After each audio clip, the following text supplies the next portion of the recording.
Hello மக்களே, வணக்கங்க. இன்றைக்கி சட்டுன்னு மீன் குழம்பு எப்படி செய்யலான்னு சொல்லிட்டு பார்க்கலாமா?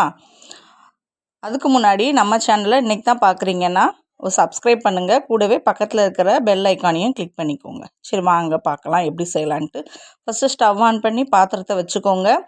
பாத்திரம் நல்லா சூடானதும் குழம்பு தாளிக்கிறதுக்கு தேவையான அளவு எண்ணெய் ஊற்றிக்கிடலாம்.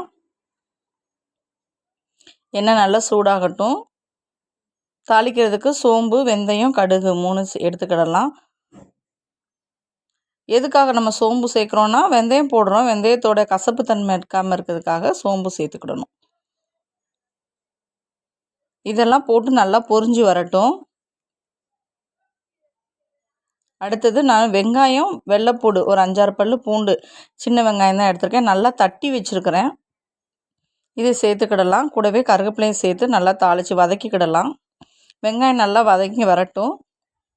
அடுத்தது குழம்புக்கு தேவையான தக்காளியை நான் என்ன பண்ணியிருக்கேன், பேஸ்ட்டாக அரைச்சிட்டேன். கொஞ்சம் அப்படின்னா தான் குழம்பு திக்கான கன்சிஸ்டன்சியில் கிடைக்கும். தக்காளியும் சேர்த்து வதக்கிக்கிடலாம். நல்லா வதங்கி வந்துடுச்சு. அடுத்தது குழம்புக்கு தேவையான மசாலாலாம் சேர்த்துக்கிடலாம். வீட்டில் அரைச்சி வச்சுருக்கிற மசாலா பொடி இருந்தால் சேர்த்துக்கோங்க. புளிக்குழம்பு பொடி தான் சேர்த்துருக்குறேன். புளிக்குழம்பு பொடி, கொஞ்சம் மஞ்சத்தூள் சேர்த்து இந்த தண்ணி ஊற்றாமல் நல்லா வதக்கிக்கோங்க.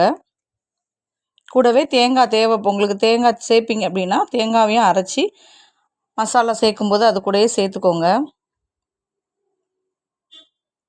இது எல்லாத்தையும் நல்லா அந்த எண்ணெயிலே வதக்கணும். வதக்கிட்டு அதுக்கப்புறமா நீங்கள் தண்ணி சேர்த்துக்கோங்க.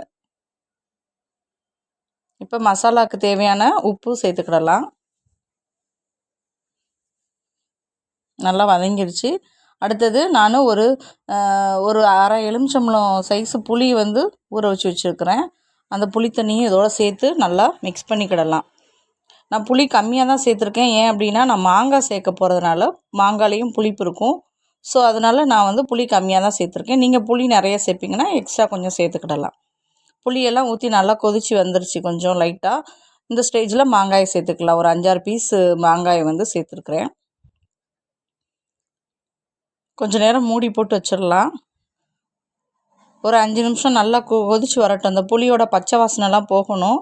நல்லா குழம்பு கொதித்து வந்துருச்சு. இந்த ஸ்டேஜில் நம்ம க்ளீன் பண்ணி வச்சுருக்கிற மீனை சேர்த்துக்கிடலாம்.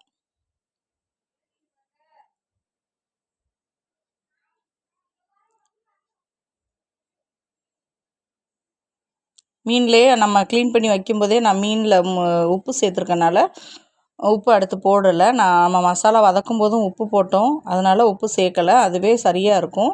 இப்போ ஒரு 4-5 நிமிஷம் மட்டும் லோ ஃப்ளேம்லேயே வச்சு நல்லா கொதிக்க வச்சுருவோம். பாருங்கள், நல்லா எண்ணெய்லாம் பிரிஞ்சு வந்துருச்சு. இந்த ஸ்டேஜில் கொத்தமல்லி தழை தூவி இறக்கிக்கிடலாம். அவ்வளோதான், கமகமன்னு சட்டுன்னு மீன் குழம்பு ரெடி ஆகிட்டு.